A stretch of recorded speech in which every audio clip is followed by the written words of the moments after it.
got all your virtual backgrounds. This is quite good, isn't it? I mean, this is really telling days. You know when your students are coming in that they want to be there with you. And if the students don't show up in other classes, you know there's a problem there. Nice. The weather again. Absolutely stunning. Amazing weather. Yeah. Oh, brilliant. Yeah. Oh, gosh. Those are hard questions. What is the new norm? Who knows? Who knows?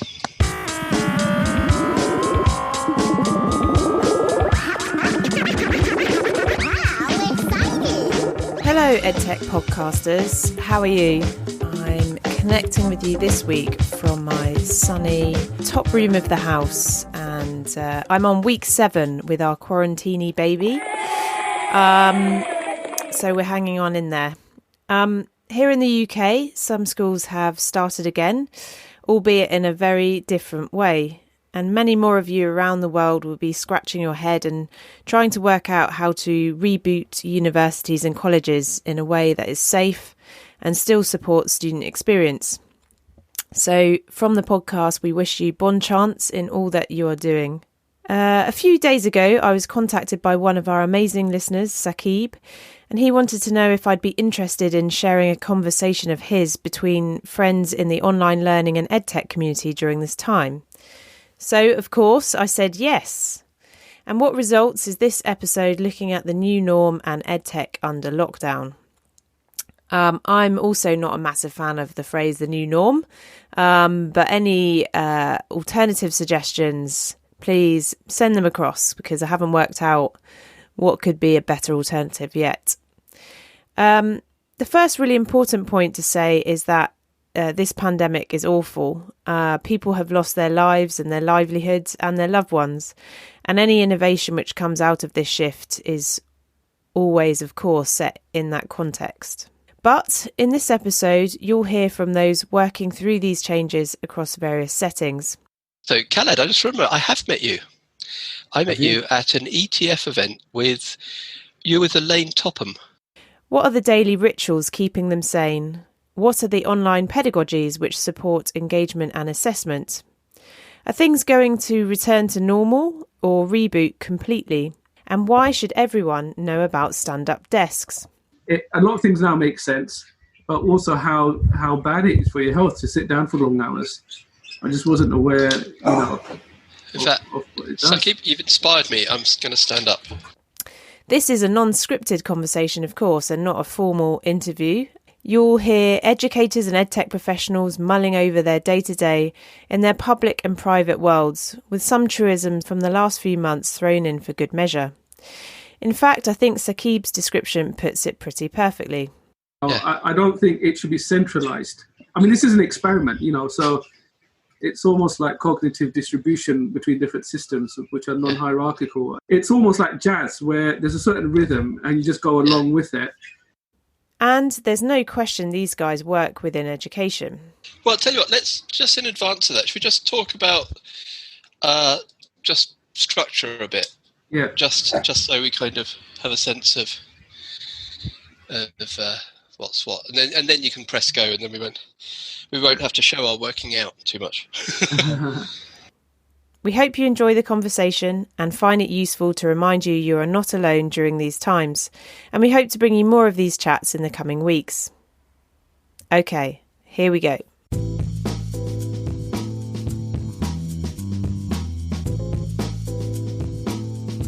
I think that's fine. Is my mic okay? Can anyone hear? Yeah, you're on. Yeah, you sound okay. good. Super. All right, wonderful. Shall we kick off with some introductions? Yeah. Julian, do you want to start off? Okay, I'll start. So I'm Julian Bream. People in London, FE, often know who I am because I've been here for the last 20 years. I was with the JISC, with Regional Support Centres, and through that we just set up a sort of network of people sharing practice. And out of that, I've continued what is the Digital Innovation Roundtable, and that's where Saqib comes, Isam, all kind of people who do amazing practice in London come and show and tell. But what's really nice about the round table is the ethos of it is that there's just sort of 3 rules. There's no vendors, everyone speaks, and there's no PowerPoints. And also, and 4, no agenda, but no structure, just a theme, and everyone speaks. And the most important thing is questions are as important as answers. What isn't working can often be way more important than what is working.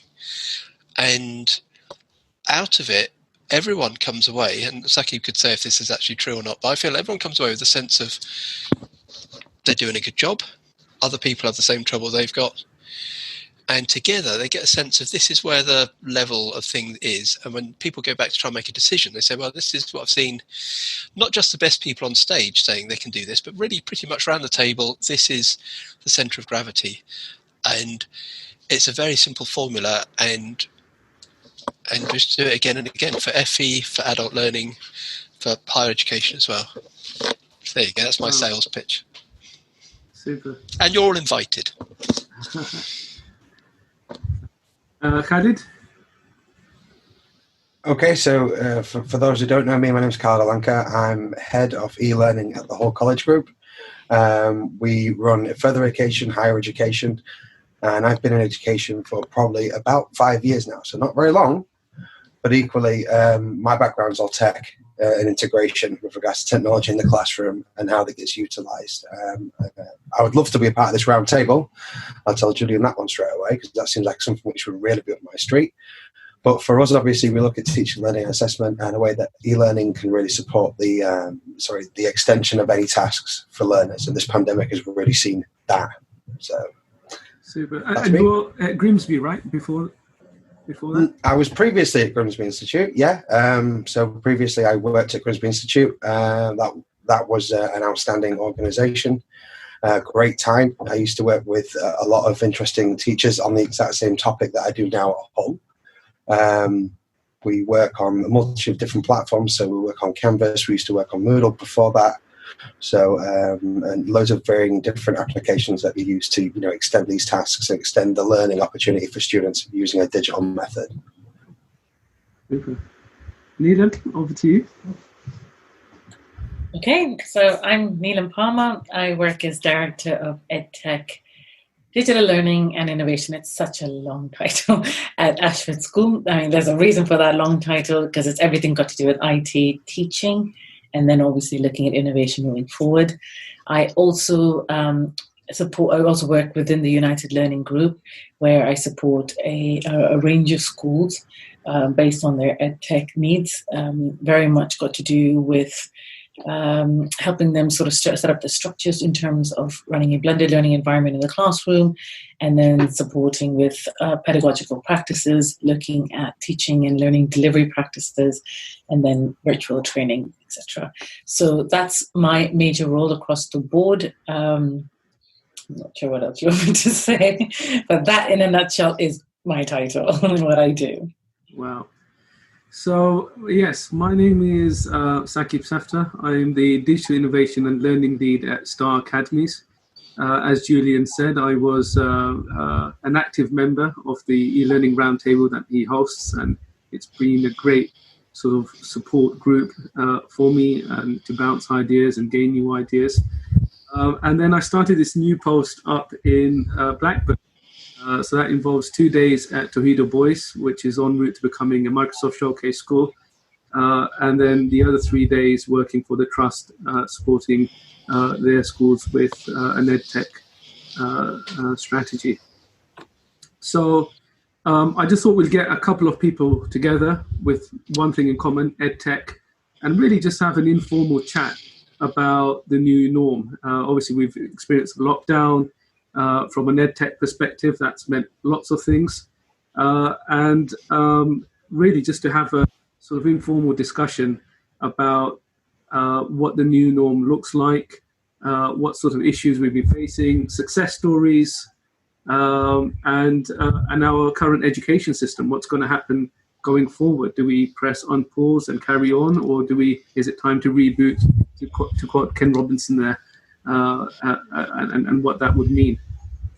So where shall we start? It's a big topic. Yeah. So Right. What about success stories? So during lockdown, what sort of stories have we had?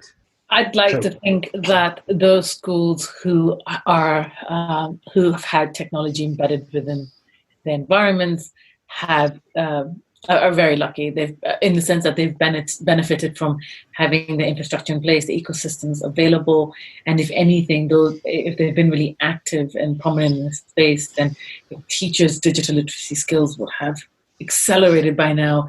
The students' digital literacy skills would be at a completely different level. Hopefully, in a safe using it in a safe and secure manner. But I think success stories in a nutshell is those schools being able to teach and continuing to teach in an online environment, so that they've not, you don't have this growing gap in education over the last 8 weeks as it's been. Unfortunately, that doesn't stand true for all the other schools in the country, because not all of them have been as lucky as some of these schools. So whereas these schools, I would say, were on a journey, and it's now into their fourth or fifth year using technology. Some of these schools are just starting out, so you can actually see this gravel path, with some that are right at the start of the line, and then others in the middle, and who are trying to refine the processes, and then some other lucky ones who are ahead of the game, and now what's next. So I feel there's schools that actually need support. You almost have to go back 4 years and bring them on par very quickly. But it's not going to take very long now, because a lot of mistakes have been done. There's a lot of do's and don'ts. And, most of us have a very good understanding of our strategies and how to bring these schools up who have nothing at the moment, of the bare basics, and bring them along the journey, the ride with the rest of the schools. And do you think one-to-one devices has been a real important factor in that? I think if you have it, you're lucky. You're one of the lucky ones, and you probably didn't have as many issues to start off with. But a lot of the platforms are cloud-based now. So as long as you have some sort of device at home, you would have the opportunity to continue learning. But if you don't have anything at all, and you don't even have internet access, then you're in trouble, because that's how we're running the show, really. I'll allow others to speak now. Yeah, just feel free to... Well, if I could pick up on that, is that I've been working with an adult learning service in London, and there's a particular story there which just really struck me. Is that an ESOL tutor spent something like 2 hours and succeeded in getting a learner who's a basic level ESOL, a learner, and she was, I think, a single mum with 2 children, spent 2 hours on the phone to sort her out, to do Zoom, to get on, and then to start taking part. And that story really appealed, I think, for a few reasons. I think one is that the whole service actually went on to Zoom. Other platforms are available really quickly, with no pushback from the tutors. No, normally any kind of introduction of anything, there's always some sort of horse trading to go on. Here people just saw what was needed. The leadership picked a very simple tool to use and were very open in the way they sort of introduced it. People went on with it. The tutors sort of got on with it. They were up and running, and then they used the thing that, particularly in adult learning, they're so good at, which is just that care for every learner. We had when I was working with them, I said, let's start off with two sort of visions. Hold these slogans up high. No learner left behind, no tutor left behind. And from there, it just made all the other conversations so much easier around Zoom, around like other where we're going to put things, put materials and so on. No learner left behind. What does that, what do we have to do? No tutor left behind. And that was so important, because it meant we could go down, and I work with curriculum managers in every different area, so that for everyone, and some were confident, some were really unconfident, and yet particularly reaching out to those who found it hardest and speaking to them first, bringing them front and center and getting them online. through Zoom, and other people seeing it and going like, wow, if she can do it, gosh, I can do it. And then the tutors replicated that with the learners. So for me, that was such a powerful story of in these times, suddenly just using the Edtech, but really it's those people skills and those things that make teachers special. That's really shone in that moment. I was just going to pick up on that. With Neelam, she mentioned how, schools are at different points in their journey, and those that have been sort of equipped, both staff having been trained up as part of the digital strategy, obviously wouldn't face as many barriers as schools who are trying to implement EdTech around the lockdown period. But I think one of the things that I've seen at the trust I work at is that the EdTech strategy that I initially proposed over the next 2 years, effectively, to some extent, has been rolled out over 2 months, of a very short period. And I've been very impressed with the way, maybe not everyone, but certainly a lot of people have really got on board, really taken to Teams, which is completely new for them, to deliver remote learning. They're learning about OneNote, they're learning about forms for assessment. And it's just wonderful to see the eureka sort of light bulb go off. When you say things like, oh, you've got Microsoft Form, you can collaborate with colleagues, everyone that can add a couple of questions, you can make a template, share that around. There's a math script that goes in, and just seeing the sort of the wow factor in staff and them sort of taking some ownership and then developing that in their schools. It's been a real privilege. I really feel, grateful to be part of that journey. So that's what I would say. I completely get it. If completely concur with Neelam that, ideally, if we had some sort of strategy in place and especially had one-to-one devices, because that's the other barrier we face. So Julian mentioned, counts and not to leave anyone behind. And one of the challenges is, if you're in a household, if a child does have a device, what if they've got siblings or there's a bandwidth issue because everyone is streaming at the same time?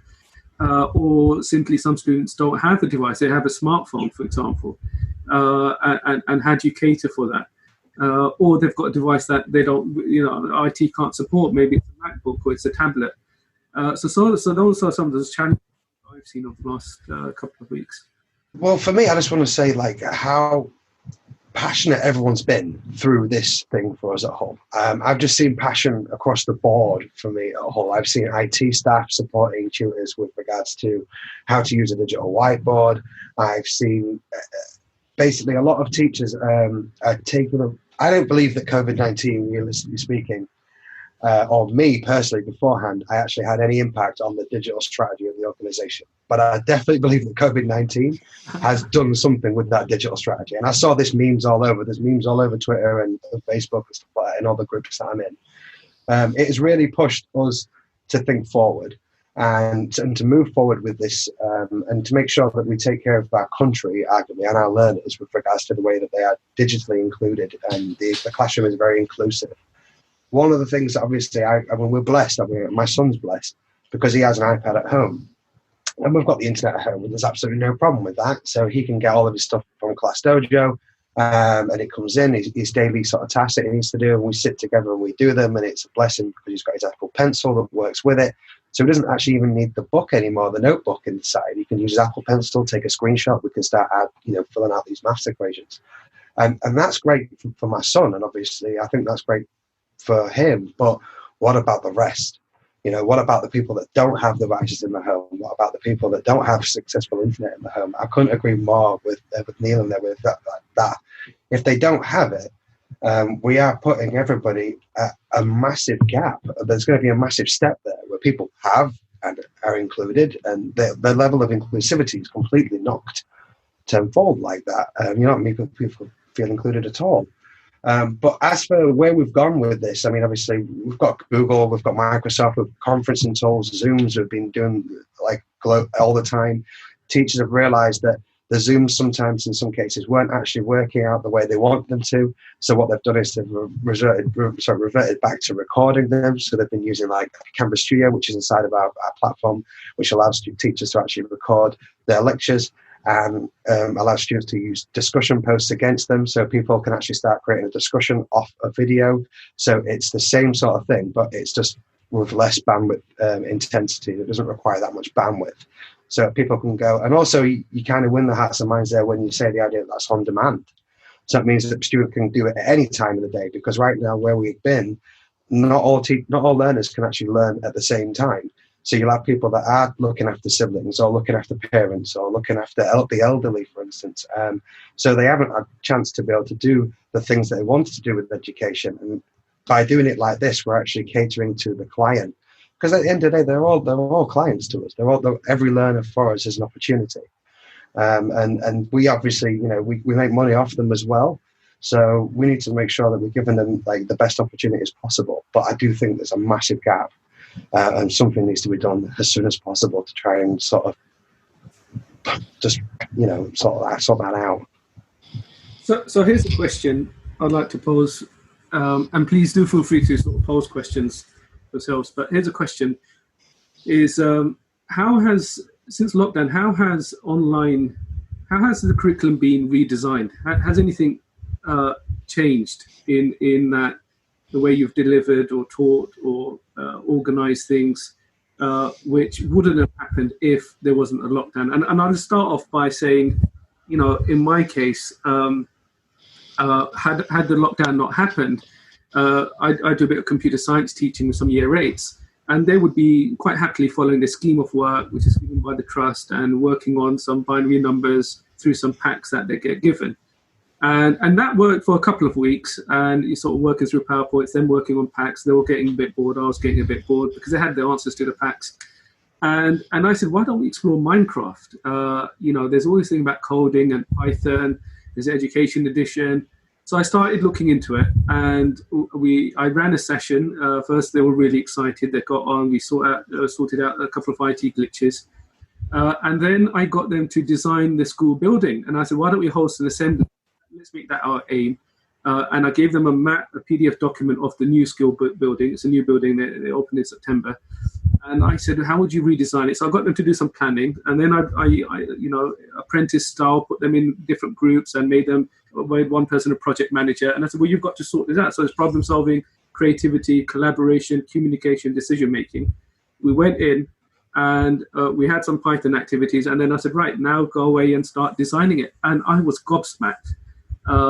My principal was gobsmacked. I just was, it was the highlight of my educational career, definitely.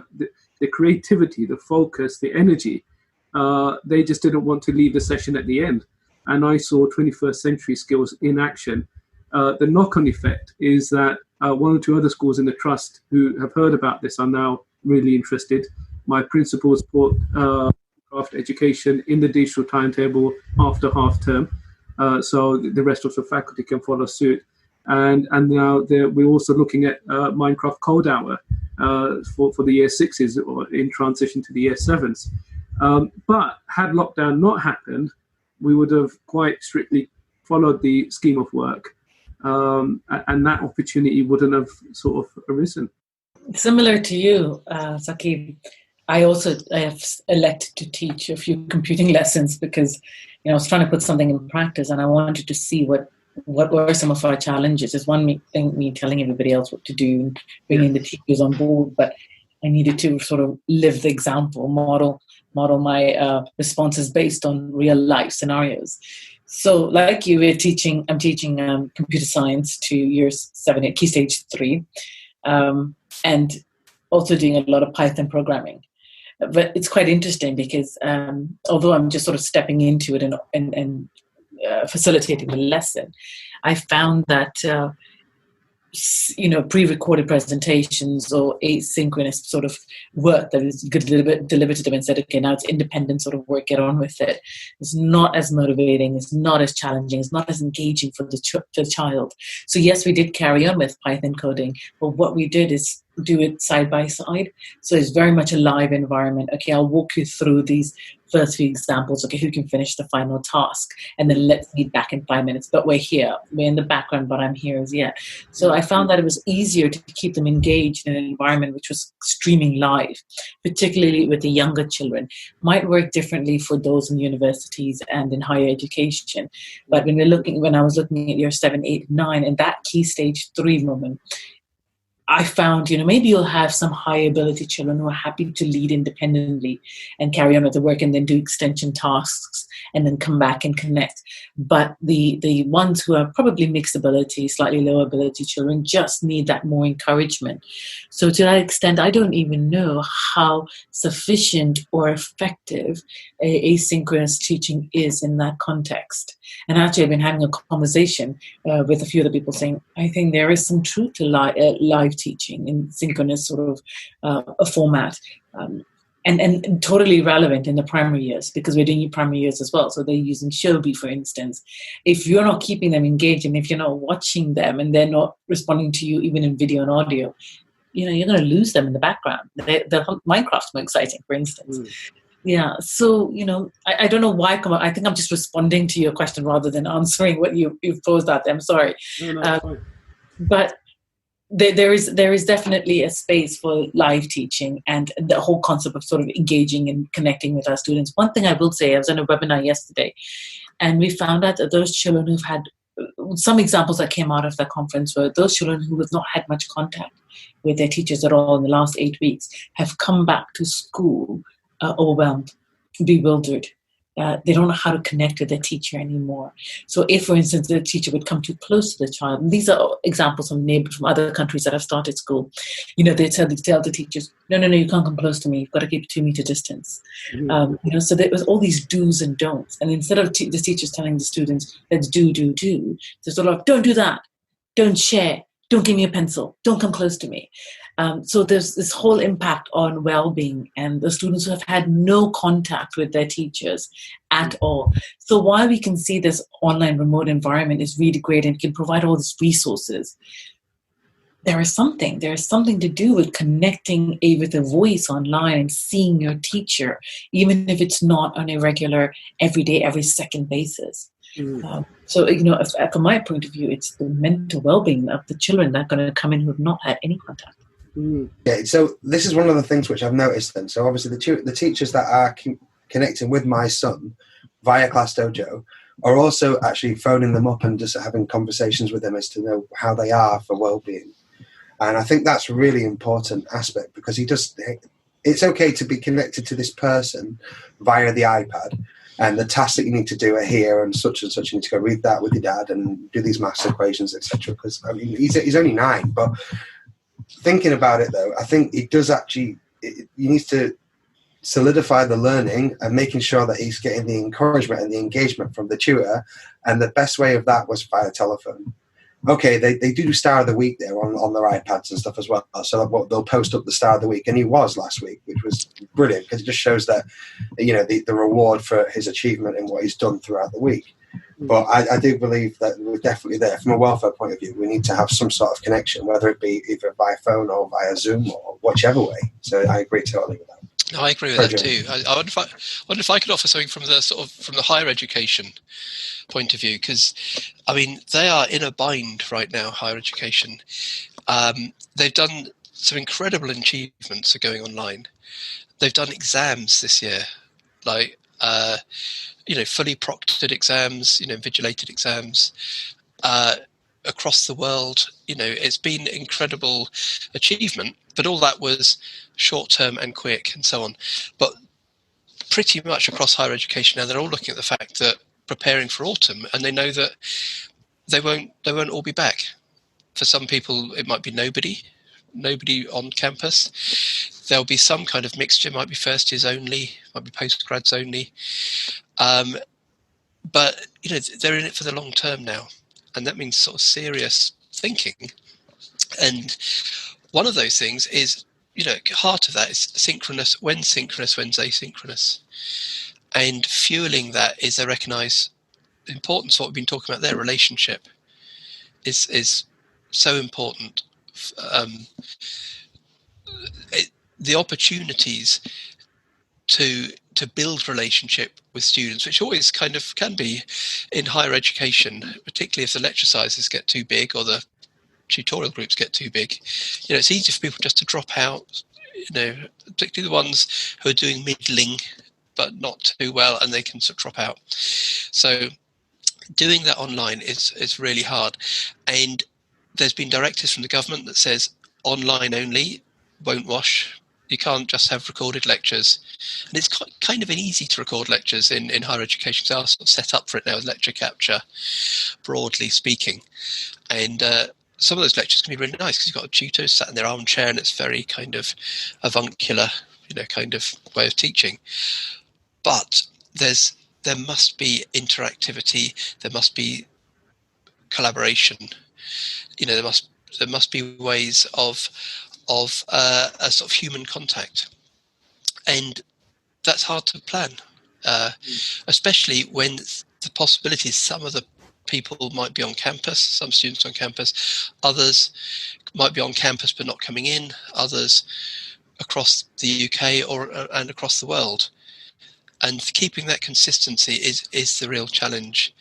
And really, there's a lot of head scratching going on right now to create those plans and to engage tutors and course administrators in that sort of now, so that they're ready.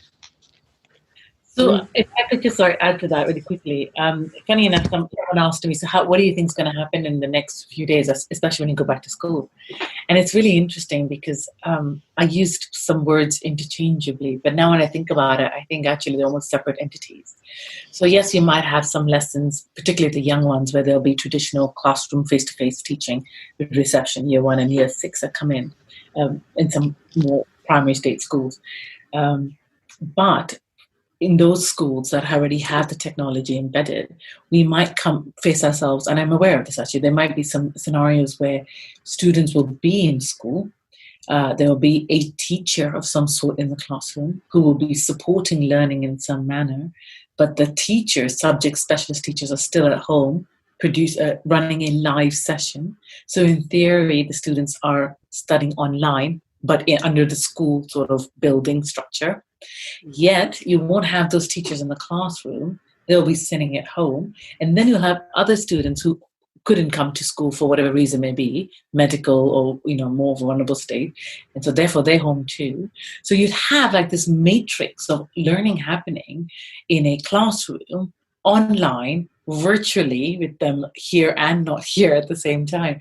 So when I was having this conversation, I thought, we're gonna have so many different sort of learning outcomes from this, different ways to do this. It's going to be virtual, it's going to be online, it's going to be traditional, it's going to be blended, it's going to be all of it in one. And we need to be able to embrace them all, because that's what's going to happen, in the weeks to come. You might not see it, all 4 examples in one setting, but then you might see all 4 in those schools that are running with tech and embedded and are working in different ways. Especially if you've got a phased return, so 25% or 20% of students in a year group returning, and in theory, then if there was a teacher with that year group, they might have to deliver the same lesson a number of times. Yes. So yeah. And especially if you have borders as well, so children learning globally, it becomes virtual. If you're there, you're there. If you're not, don't worry, we recorded. And you'll have a live lesson, but that's been recorded. So it's interesting times. Yeah. Just to pick up on the synchronous, asynchronous, I think those have been 2 real buzzwords that have been floating around on social media and during lockdown, and trying to find a sort of balance. And one of the things I picked up was the importance of feedback. And, and it works both asynchronous and synchronous. So if there's a live session, for argument's sake, and, the teacher's spoken for 20 minutes and then they've said, right, can you now work on your work packs or work on these questions? How does he or she then is aware? What sort of assessment opportunity is there for sort of live data of student progress? And if they're working in the class, unless there's a QA, from the teacher's perspective, he or she might not be aware of misconceptions. And that's where platforms like LBQ which has a 60-day free trial. Century AI, which is free under lockdown, gives the teacher some data about student progress. And then with asynchronous, again, if it's a question of just putting so they don't need to be exclusive. If you've got, a video recording that's been sent out, or tasks that students have been doing, where you've said, go away and do this worksheet and upload it. I don't see that working unless there's a feedback opportunity. So where I have seen that working is where somebody said, right, here's a video, do this task, and then our synchronous session will be focused on misconceptions or difficulties you've had. So it's sort of more focused now. There's more in-depth sort of discussion. Or where, I don't know, there's an essay and somebody said, right, do it by the end of the week. But feedback is given during that week. You don't wait till Friday to actually mark everyone's work. There's live sort of feedback on OneNote. And so you can see what students are doing as they're doing it. But I do think it's a delicate balance, and it needs to be balanced with off-screen time. Off-screen time is as important as on-screen time, and then getting the asynchronous to leverage the synchronous load. So that's some of the sort of discussions and thoughts I've had around that. So just another thing that's come up is well-being. Julian is standing up, we can see. I've got my stand-up desk coming in today around 4 o'clock, which I'm very excited about. And the more research I've been doing about, sitting down for long periods and the importance of taking a break, and especially looking at stand-up desks, the more I realized the impact sitting down for long periods have had. So what sort of well-being measures have you taken? How do you, obviously we need them spoke about well-being for students and the importance of being able to connect with the teacher. What are the well-being challenges we've had, both with students, for ourselves, during this lockdown period and working online? So we've obviously tweaked the timetables. It's not a long sort of traditional timetable that they've had in the past. We've decreased their lessons to 40 minutes, which sometimes I don't feel is enough, but enough for us to sit at a screen for so long. We force them to take a break. There's a 10-minute break before each lesson. Before it was only 5 minutes. We've refined it, so it's now 10 minutes. They'll still want to jump into the next lesson, depending on how exciting of a teacher you are. I mean, this is really telling days. When your students are coming in that they want to be there with you, and if the students don't show up in other classes, there's a problem there. So we do take registration to see what's happening there, but we force them out until it's 10 minutes up, and then we bring them into the classroom. And we're forever encouraging doing sports and PE.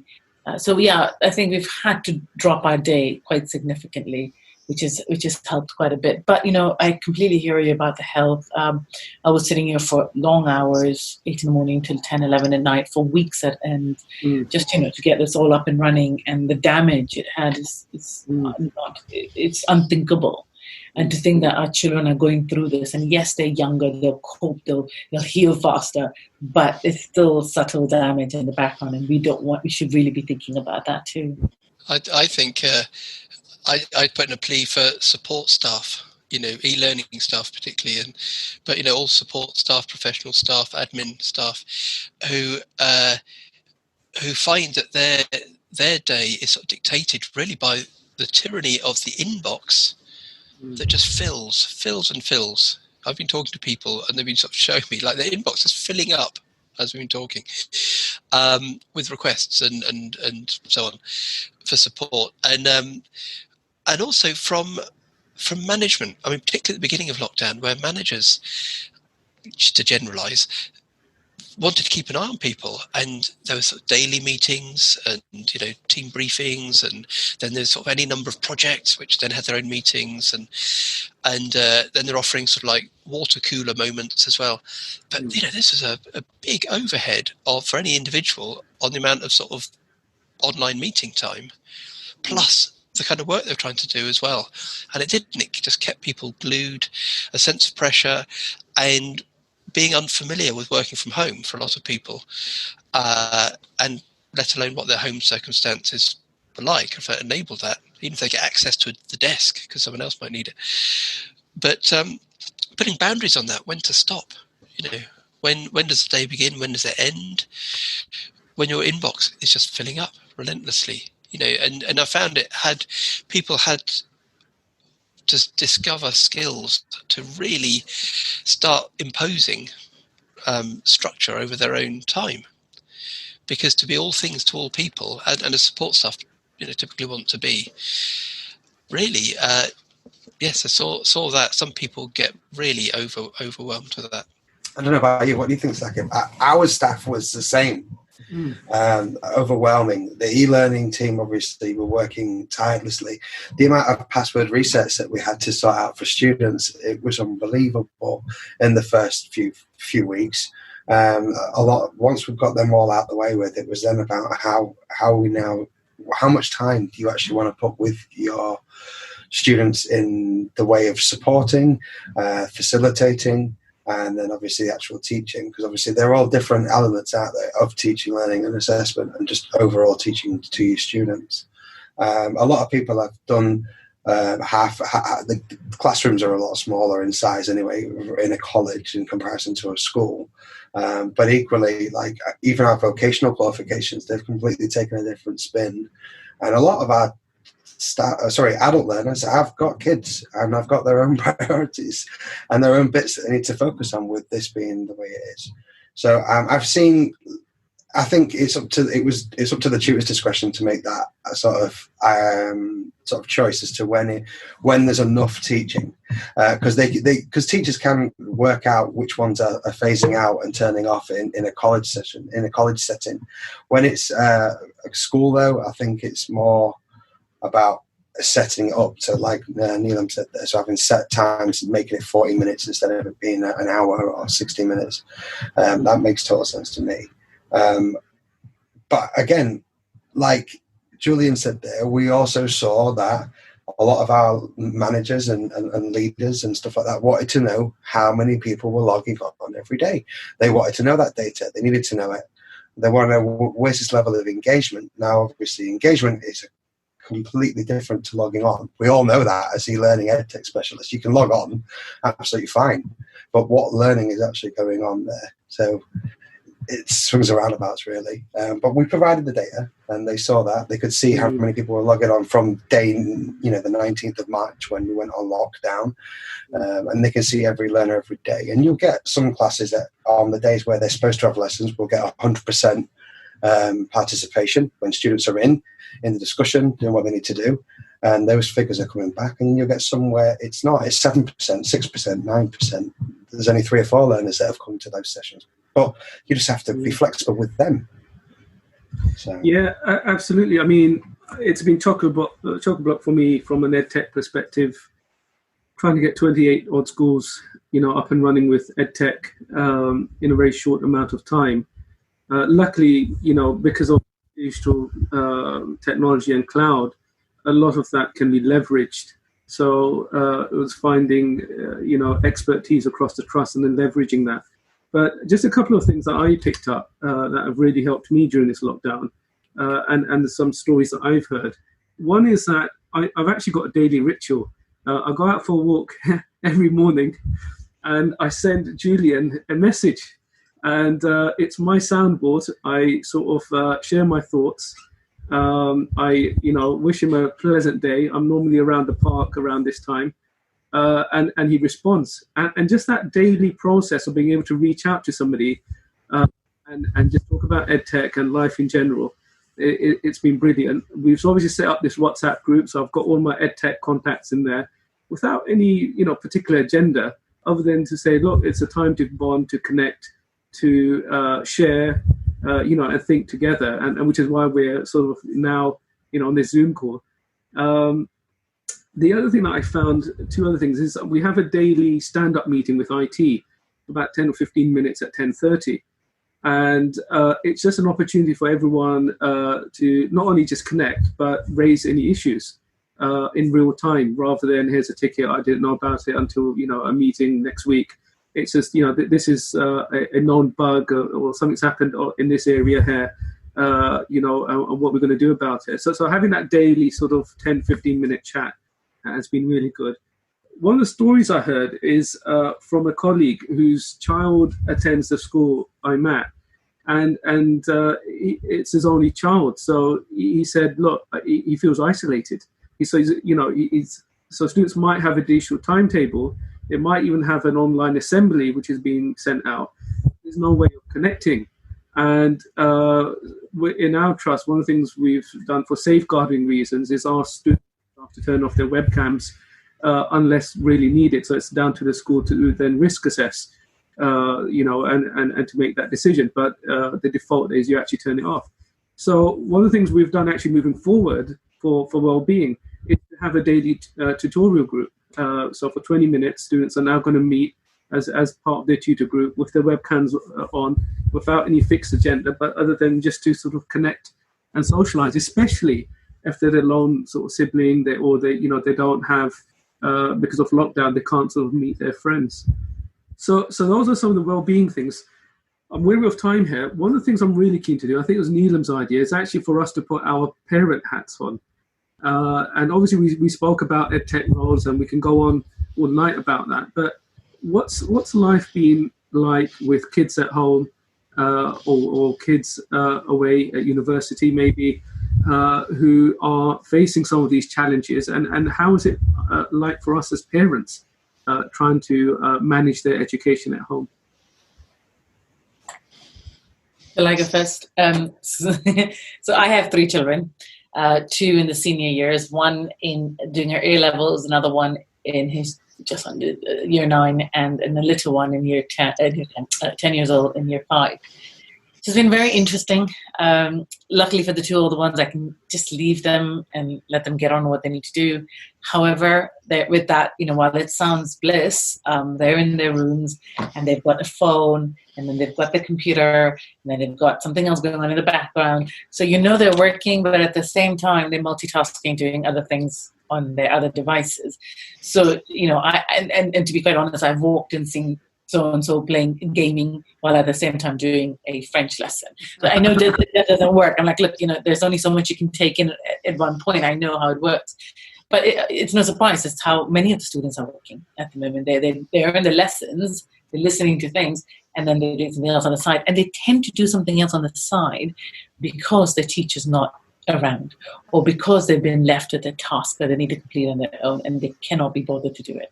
So like I said, there's something to do with this whole engaging sort of environment, and somebody to be there in the background calling on them all the time, making sure their work is being done. They're still young kids at the end of the day. It's been more interesting with the younger one because he's in year 5 and he's needed help, and at the same time I'm trying to teach, or I'm trying to hold meetings, or checking out other people, or I've got parents or teachers and students calling on me. So often I've left him to the side and saying, try your dad. He might be free at this moment. Or just give me 5 minutes. He goes, I can't. The class is going to end. At which point I'm just going to have to drop everything and help him, or assess which needs me more. It's a juggling act. He now knows that if my door is shut, don't come in. I'm in a conference room. I'm in a conference. Otherwise, if you're really desperate, let me know. I'll mute myself and look at you and start chatting with you. So it's a juggling act all the time. So and just to pick up on that, Neelam, have you gone with the online resources the school has provided, or have you actually tweaked it or adjusted it for being a parent and obviously understanding Edtech added to it maybe? I don't have the time. I wish I had the time to do it, but we just don't. So if you're saying, let's mummify an apple in a whole bunch of salt, which nearly freaked me out because I'm like, I have no more salt at home now. This is a commodity here. So if you're looking to mummify an apple in salt, I'll read the instructions to you, but you're going to have to do it while I'm here on the side. So I think it's not been ideal, but I think it's been a learning process for me too, which is a priority, which is most important. Okay, I'm just going to park here. I've got to do something with my child. I'll be back in 10 minutes. Whereas probably when I first started was, I have to sort this out. The teacher needs me right now. That mindset's changed. Wow. And Khalid, you've got yours. You from a previous conversation we had, I think you actually got your child's school up and running on a platform, right? And how's that going? And how's it been for you? I mean, we've had some playing, so at the end of the day, we just need, for me, what I believe is that the school has done a lot of work in trying to make sure that all students have got access to that Class Dojo application. And for me, I think it's great because it just allows you to add video, add audio. There's so many different ways that a student can reply back and supply evidence, and just the whole idea of gamification with the points and the scores, and they get Class Dojo points. My son loves it. For me, though, it's just been very difficult to be able to separate myself from my work and then the task at hand. My wife, obviously, she's still in school. So my wife's a teaching assistant. She's still at school because she works for a specialist school for primary key workers. And we've got a lot of work on our hands. Like, I've got to be able to support him, get him through. He's in year 4, and at the same time go straight into an email that I'm looking at, which I need to identify. Wait a minute, these are the key points. I've got to make sure I get this back to them now, and I've got to get it done. But I think what we have noticed is that there is, despite it being as mental as it has been, there's no fires, right? So there's no fires anywhere, guys. Like, it's not the end of the world if this person gets an email half an hour later. And I think we've all just got to be a bit realistic with what it is that we're dealing with. The fact that we've got kids as well, and we're doing what we can do with our kids to make sure that we're getting the best learning out there. I'm interested, based off what Sakib said about Minecraft. That looks like it's next on my agenda. Half term, obviously, is just finished, but next thing we're going to look at is how to utilize Minecraft. I think he'd really enjoy that. He loves his games. He loves gaming. But some of the benefits that I've seen, he doesn't have a laptop. He just has his iPad. But it's crazy how much they understand the technology at such a young age in comparison to myself. Like, I was nowhere near as good as he was at that age. So I think that online learning for any of our kids moving forward is going to be an interesting one, most definitely. Definitely the new norm, of what you said there. And Julian, one of your children at least is at Cambridge, right? And recently they announced, for 2021, everything's online. How was the next year? Yeah. Oh my gosh. He's right now. He's in another room. He gets on their online lectures. I mean, they're very well done, I must say. But he's doing engineering, and they have to do labs, and they're going to have to think creatively of how they do labs online. He's very motivated, but it is hard. I mean, in a way, just keeping quiet when someone else is really concentrating. The rest of the family just going to kind of keep it quiet while they're doing it. I mean, it's all day. And I've also got 2 year 13s in the house who are of the sort of lost A-level generation. They'd be doing A-levels today, and that saw instantly there's this weird absence vacuum which they replaced basically by staying in bed all day. And now they've sort of come out and they start doing things, and we've realised how much learning goes on, sort of self-learning, and when you have to find out how to do stuff, like they do, like learn languages just out of interest, or they're trying to do sort of make things. At the moment they're trying to work out how to make decking, and they go online and they find this stuff out, and it's a great leveler. I think that's the overall feeling, is that whereas before, if they went out to school or college and came back, how was your school or college today? Oh yeah, it's all right. That was it. Well, now we're all in it together, and we have to share what we're doing, and we have to sort of make space for what each other are doing. And also, we're all kind of learning in the same sort of way. We all just have to look stuff up, and we all have to work out how we do stuff through screen time. So in a way, we have absolutely, it's put us all in the same boat. I mean, I've got 2 kids, one in year 5 in primary and one in year 9. And the resources I've got are very different. So my son in primary is using Edmodo. This was set up pretty much, for lockdown. I was very impressed with the daily schedule he gets in terms of content he has to work through and upload. And they also 3 times a week, Monday, Wednesdays and Fridays at 11, have a Zoom meeting as a tutor group, just a well-being check and, talk through things.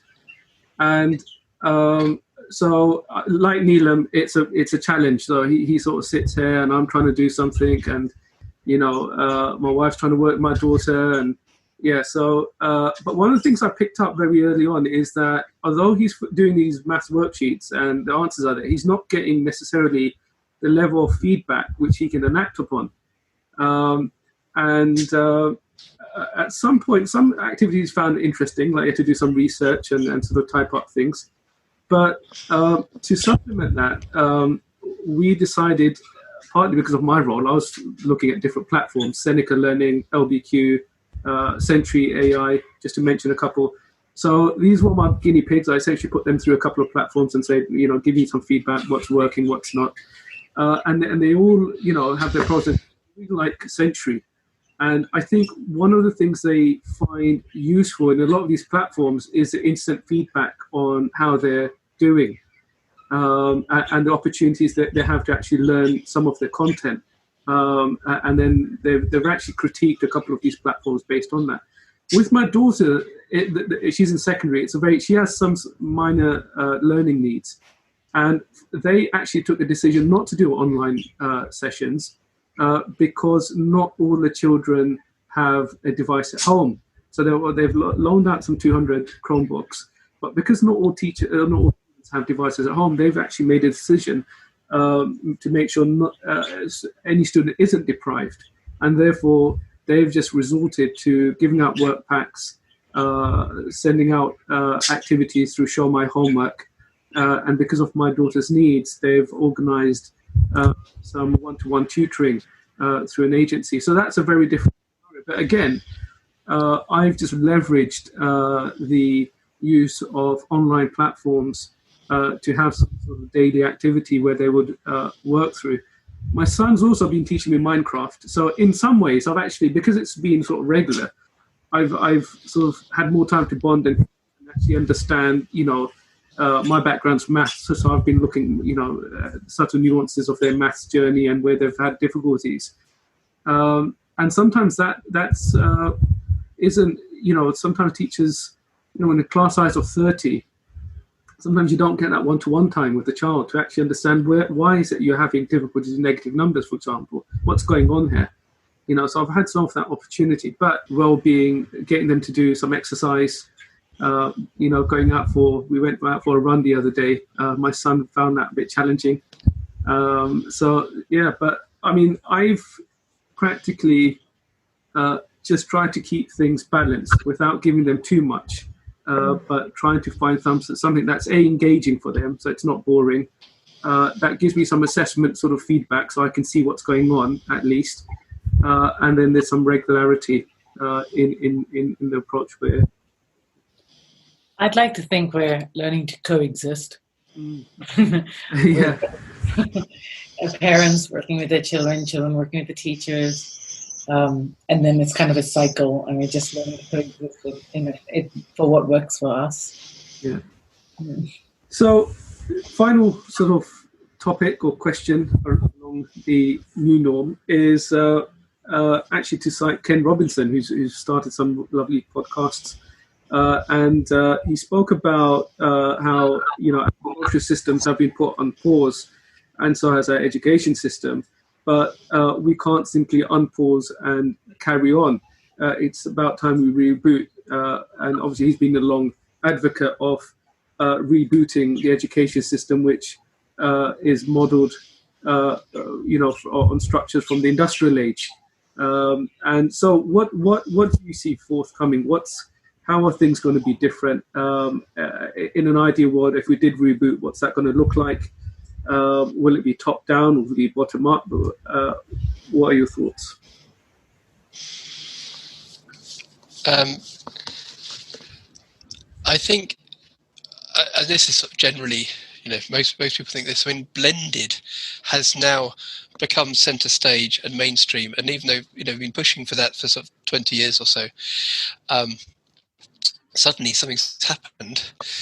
I think the real change, though, will be when every tutor is kind of supported in that, and ideally, tutor confidence gets to the point where there's no distinction between when they're just doing something regular or they're doing something with tech, because I think we've got to put that behind us, but it means reorganizing our support structures, IT services, learning technology people, and also the way sort of management look at this, so that there's no separation. Blended, the teaching is blended, the support is blended, and the way the organization is run is blended, because the way we are at home is now blended, and the way we engage as society and as a community.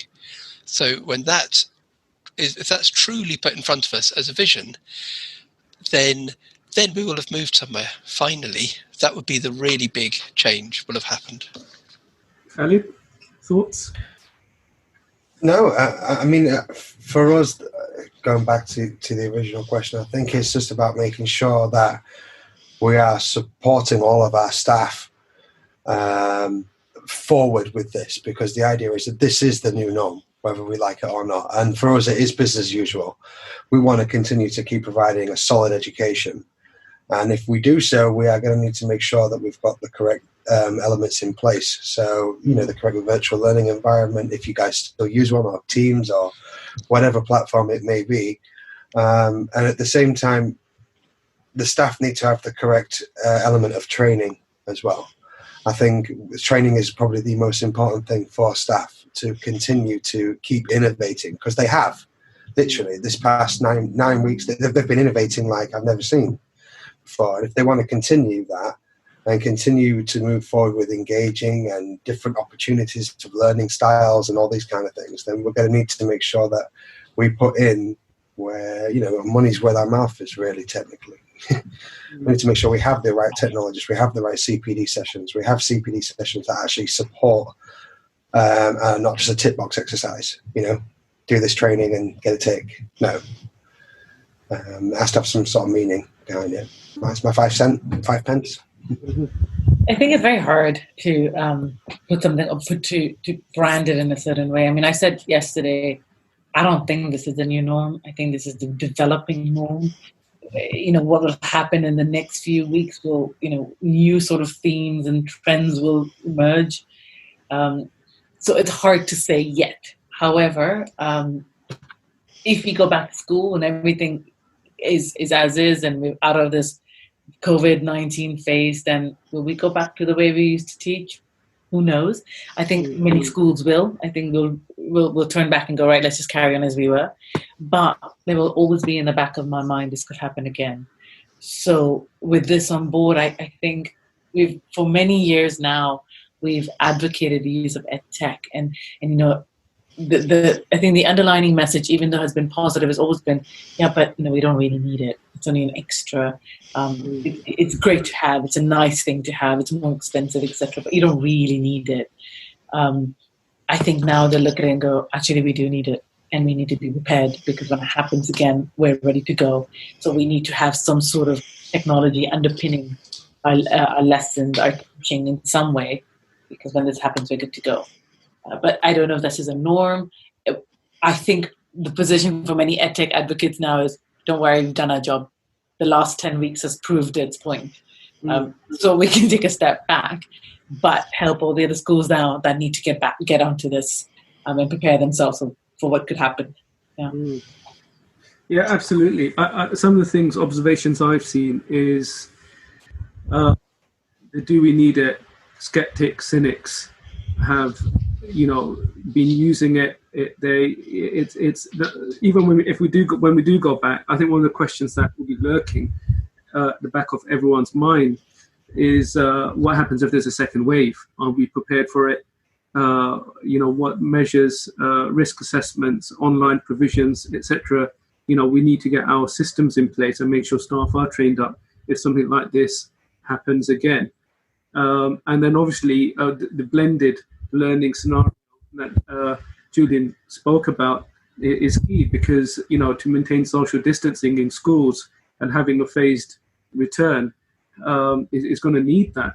But also about students who haven't been engaging online for one reason or another, there's going to be a massive gap nationally between students who have had some online learning. I think the figures are about 30% of schools nationally are able to provide online provisions to students. So it's about looking at those gaps, addressing them when we go back. And again, leveraging online resources. I've had a principal who wrote as way of feedback from her staff saying when lockdown finishes and things return, she wants to use this new pedagogy. She doesn't want to go back to the old way of teaching and learning that she was actually using. She was really excited by looking at seeing some of these tools. Also, things like online debate. So I asked, as I was asked about what sort of EdTech projects could you do during lockdown, and I said, well, why don't you get schools to do online debating in the trust?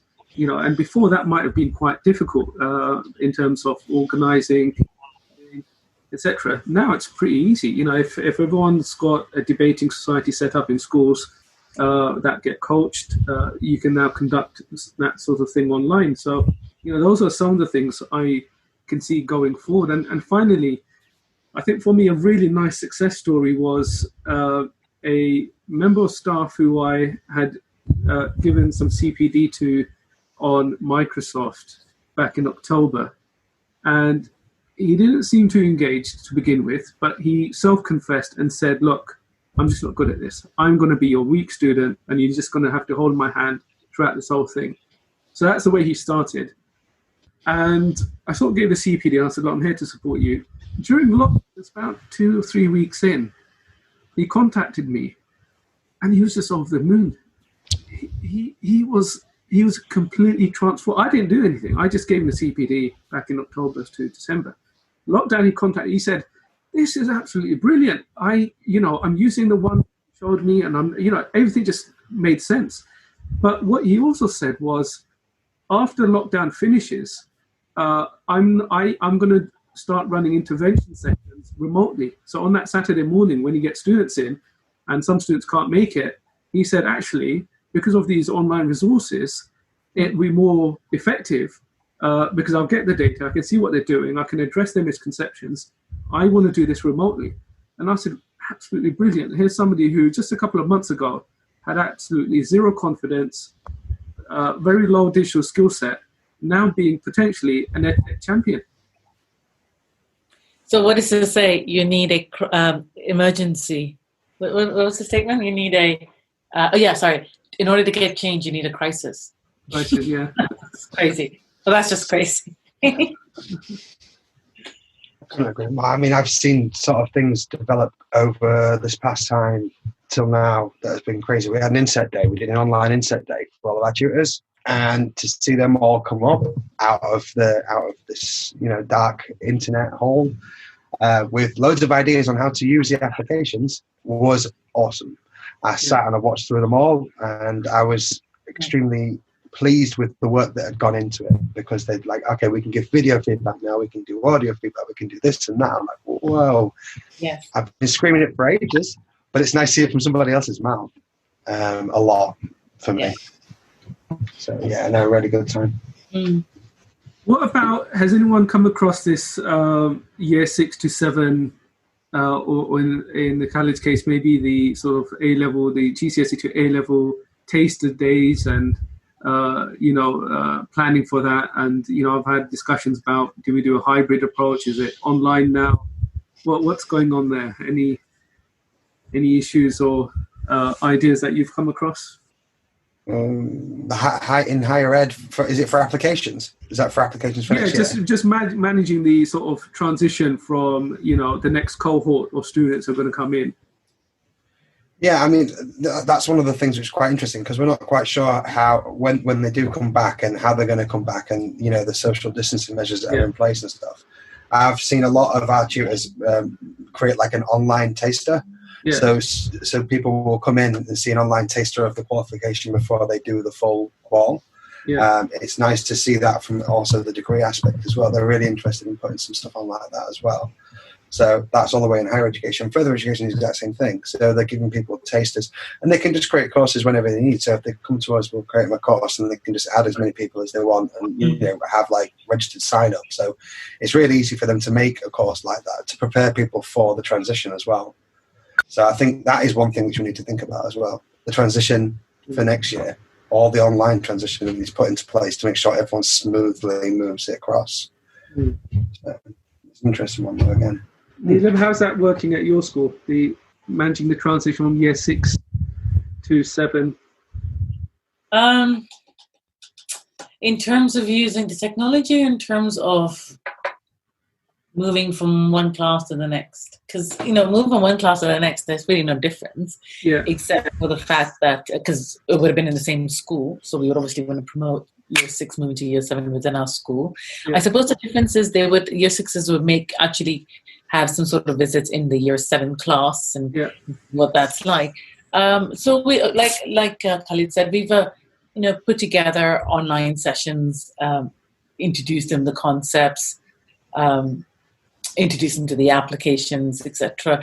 We have a lot more virtual days and virtual admission days, virtual open days. So that's how they sort of got used to it.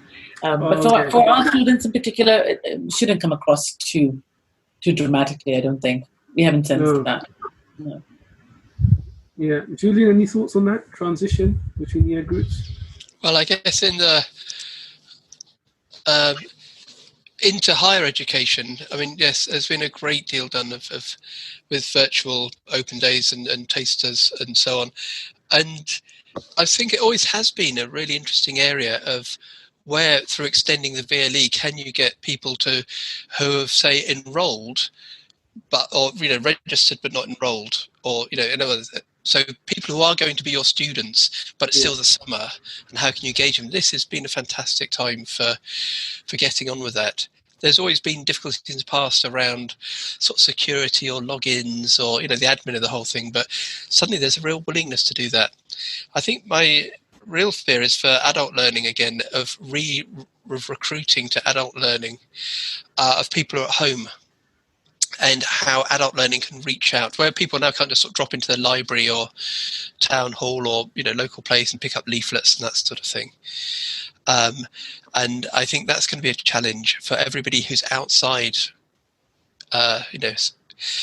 compulsory education, really, to try and recruit them, because now more than ever, there's no reason why anybody shouldn't be doing something sort of education-wise. But it's how, particularly in adult learning, people reach out.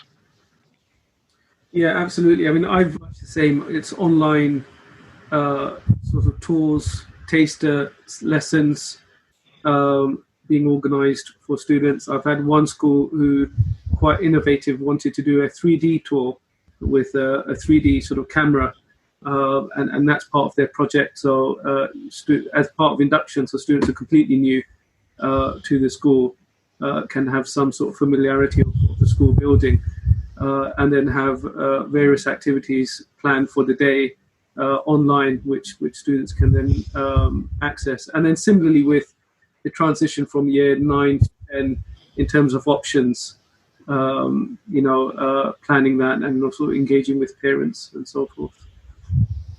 Right, I'm just wary of time here.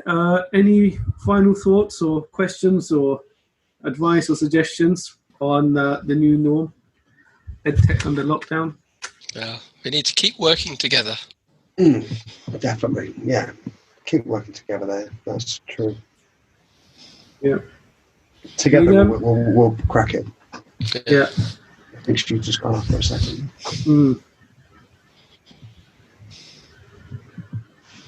Yeah, absolutely. Yeah, no, I reckon that's probably the one that Saki was there. Yeah, and sorry, Julian as well. Together, we will crack it together. And don't be scared to fail forward, right? Failure is not a problem right now. As long as you can work from it and evaluate it and work out what it is that you need to do to make this work, then you are succeeding already. So, yeah.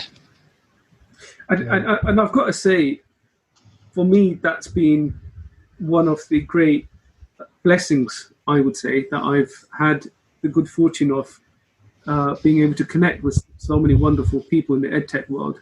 And I'm sure each one of you knows me in that, whenever there's a question, Khalid, Julian, Neelam, I would sort of reach out. And obviously if I can support as well, I'm available. But I've always found people in the EdTech community online through Twitter who are able to share their expertise. I think that's been a huge huge blessing and opportunity to have. And I think that's how I've really got to know everyone, really. It's just through ongoing discussions. It's what Julian, in his e-learning roundtables, talks about the wild side. So you've got the formal structure during the sessions, and then the wild side is the unstructured learning that happens at coffee breaks. And I found them as important as the formal sort of structured sessions. But a lot of that with Twitter, discussions, retweeting, sharing, for me, that's really one of the great blessings that we can do in our current times through cloud technology. Don't be afraid of change. Be bold, be brave, be adaptive. And I've said that over and over again. We just have to learn to adapt to change. And that's probably what I mentioned in my first article that I put out then, what I told all the teachers, no matter how much they hated me, is that I've told you to change constantly. I've never let you sort of get into your comfort zone and sit and think this is it. Now you're just going to have more change. So let's just be adaptive. In fact, I probably would end and say, we've now come to a point where we have learned, we have to unlearn, and now we need to relearn. And, this is the time for it. So let's grab the opportunity. Fantastic. Thank you. Well, on that note, guys, thank you for your time. Wish you a lovely Friday afternoon, lovely weather. Yeah. And look forward to connecting with you online. Until next time, take care. Thank you. I'll see you. Bye-bye. Bye. Bye. Thanks for listening, everyone. Big shout out to all of this week's guests and to Abu and Jasmine, Saqib's Budgerigars, who I thought I was imagining when I was doing my editing of this. But upon inquiry, I was not imagining this, and I think you'll agree they both lend a subtle background ambience to this week's recording and continue to make lockdown an intriguing experience. To end, let's remember the musings of No Learner Left Behind and No Teacher Left Behind, and our thoughts with the family and friends of George Floyd this week, and standing up against all forms of racism. We hope for peaceful change. See you next time. Bye-bye.